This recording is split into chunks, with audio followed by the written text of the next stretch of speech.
Hello বন্ধুরা, এখন আমি শাকিব খানের আপকামিং সিনেমা বরবাদ তার টিজারের রিয়াকশন দেবো। টিজারটা চলে এসছে এবং কেমন লাগলো সেটা নিয়েই কথা বলবো।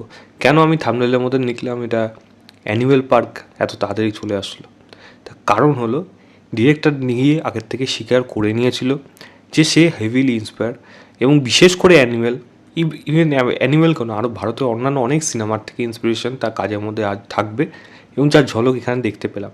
এবং এই কাজটার মধ্যেও কিন্তু সেই অ্যানিমেলের ছোঁয়া কিন্তু প্রচুর রয়েছে, মানে ম্যাক্সিমামটা অ্যানিমেলের ছোঁয়া রয়েছে। তবে ভালো জিনিস কি এখানে, এক তো নিজে স্বীকার করে নেওয়া, দ্বিতীয় জিনিস হলো ইন্সপিরেশন নিয়ে সেটার মধ্যে থেকে আমাদের যে জিনিসটা দেখাচ্ছে সেটা কিন্তু দেখতে খুব ভালো লাগছে, মানে সেই প্রিমিয়ামনেস কাজটার মধ্যে কিন্তু আমি দেখতে পাচ্ছি। বাংলাদেশের সিনেমার যে কোয়ালিটি, মানে প্রিমিয়ামনেস কাজ, সেগুলো তো হয় না, মানে তাদের ওই সমস্ত ওরম বাজেট নেই। তুফান সেই লেভেলে একটা, মানে তাদের কাছে মানে জগৎশ্রেষ্ঠ সিনেমা হয়ে গেছিলো। বাট সিনেমা তো আমাদের, অ্যাটলিস্ট আমার তো ভালো লাগেনি সিনেমা। অ্যাটলিস্ট রায়ান রাফি যেরকম সিনেমা করে তার থেকে অনেক খারাপ সিনেমা ছিল ওটা। তবে শাকিব খানের পারফরমেন্স ভালো ছিল।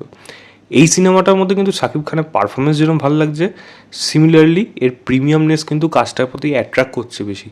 এবং এরকম ধরনের ক্যারেক্টার, দেখুন শাকিব খান রুথলেস হবে মেনে নিলাম, এরকম ব্লাডশেডের মধ্যে থাকবে, যাকে যা ইচ্ছা মেরে ফেলবে, হিরোকে দিয়ে রেপ করানো হচ্ছে, এই জিনিসটা আমি জানি না, এটা জানি না এটা সত্যিকার, এটা তো অ্যালিগেশন থাকবে কোনো, এটা যদি সত্যি দেখায় তাহলে আমি জানি না তারপরে কী তার ক্ল্যারিফিকেশন দেবে, সেটা নিয়ে আমার অবাক লাগলো। এবং শাকিব খান যদি সত্যি এরকম ধরনের কোনো স্ক্রিপ্ট চুজ করে থাকে যেখানে তাকে এই কাজটা করতে হচ্ছে, হ্যাটসঅপ, মানে হ্যাটসঅপ, আমি ইন দ্যাট সেন্স বলবো না, সেই পদক্ষেপটা নিয়েছে, মানে এরকম একটা, তাকে কত ক্রিটিসাইজ করবে লোকে, মানে লোকে, মানে ফ্যানরা তো তারা একটা জিনিসটা বুঝবে, কিছু ফ্যান থাকবে তারা কিন্তু এটা নিয়ে খারাপ বলবে এবং বাকি অন্যান্য দর্শকরা কিন্তু এই জিনিসটাকে খারাপ বলবে, কিন্তু সেটা খুবই নিন্দনীয় কাজ। এবং জানি না এই কাজটার মধ্যে কীভাবে আসবে, সেটাকে কীভাবে দেখায়, বাট আই মিন মানে কীভাবে সেটা গল্পের মধ্যে আসছে বা কে এই জিনিসটা আসছে, হয়তো শাকিব খানের উপর অ্যালিগেশন আসছে, বাট সেটা নিয়ে কিন্তু সত্যি এটা কিন্তু একটা সাহসী সিদ্ধান্ত, এটা অস্বীকার করলে চলবে না।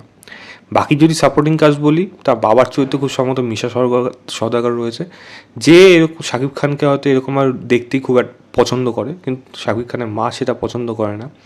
এখানে ইদিকা পালের ক্যারেক্টারটা আছে যে যার জন্য শাকিব খান সমস্ত কিছু বরবাদ করে দিতে পারে, জাস্ট এই মেয়েটিকে যদি কি না পায়, কারণ এই মেয়েটি হলো তার লাইফের সমস্ত কিছু, সে সমস্ত কিছু ছেড়ে দিতে পারে, কিন্তু এই মেয়েটিকে কোনোভাবেও না।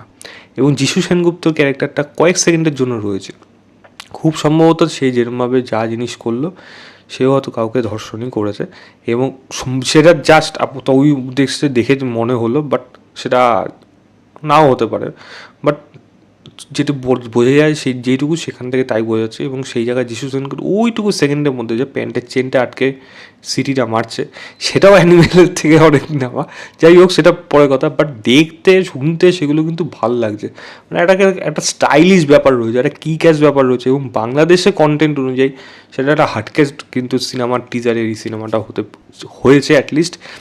ট্রেলার যখন আসবে সেগুলো বাকি কত, টিজার কিন্তু সত্যি ইমপ্রেস, এবং লাস্টে যে ওই গাউন, ওই রকম ড্রেস পরা অবস্থায় হাতে গান নিয়ে যে যাচ্ছে শাকিব, মুখটা পুরো থেতলে দেওয়া, মানে কী অ্যাকশান হয়েছে, তারপরে কি করবে সে হেলিকপ্টারের দিকে যাওয়া, মানে এক তো কোয়ালিটি খুব ভালো, দ্বিতীয় কথা হলো সে মানে দেখতে জিনিসটা অনেকটা মানে কি ক্যাশ লাগছে। এবং অবশ্যই শাকিব খানের পারফরমেন্স আশা করি এবার তুফানকেও ছাপিয়ে যাবে, এবং সেই পারফরমেন্সটা হয়তো এই সিনেমাটার মধ্যে থেকে পাবো। দেখা যাক সিনেমাটাকে কীরকমভাবে প্রেজেন্ট করে গল্পের মধ্যে, একটা সাইকো লাভার কীরকম টাইপের শাকিব খান এই রোলটা প্লে করে, সেটাই দেখার মতো বিষয়। আমার মনে হয় না এই সিনেমাতে খুব একটা যে শাকিব খানের ক্যারেক্টারটা যে প্রচণ্ড রকমের গ্রে শেডে থাকবে, হয়তো তার পেছনে কিছু কোনো কারণ দেওয়া হবে, যেহেতু সে মেগাস্টার সেখানে। তো দেখা যাক সেটা কীভাবে হয়, বাট এই শাকিব খান ভার্সেস যিশু সেনগুপ্ত এই ক্ল্যাশটা দেখার জন্য কিন্তু বেশ উদ্গ্রীব থাকলাম। এবং ইদিকার যদি কথা বলি, ইদিকা দেখুন এখন এখন দু বাংলার বলতে গেলে এখন ডার্লিং হয়ে গেছে, মানে এখন হার্টবিট হয়ে গেছে রীতিমতো, সে যেখানে হাত দেবে বা যেখানে তার পদ চিহ্ন পড়বে সেই সিনেমা একেবারে ইন্ডাস্ট্রি হিট হয়ে যাবে। তো সেটা এখন তাকে খুব সুন্দর লাগছে অনস্ক্রিন আফটার প্রিয়তমা, তাদের দুজনকে দেখতেও ভালো লাগছে। এবার দেখা যাক এই রোম্যান্টিক, এই অ্যাগ্রেশন, এরকম রুথলেস কতটা সিনেমাটাকে অন্যান্য সিনেমার বরবাদ করে কোন জায়গায় পৌঁছে যেতে পারে সেটাই কিন্তু দেখার মতো বিষয়। আমি লিঙ্কটা দিয়ে রাখবো ডিসক্রিপশনে, আপনারা অবশ্যই গিয়ে চেক করবেন, চেক করে জানাবেন আপনাদের কেমন লেগেছে।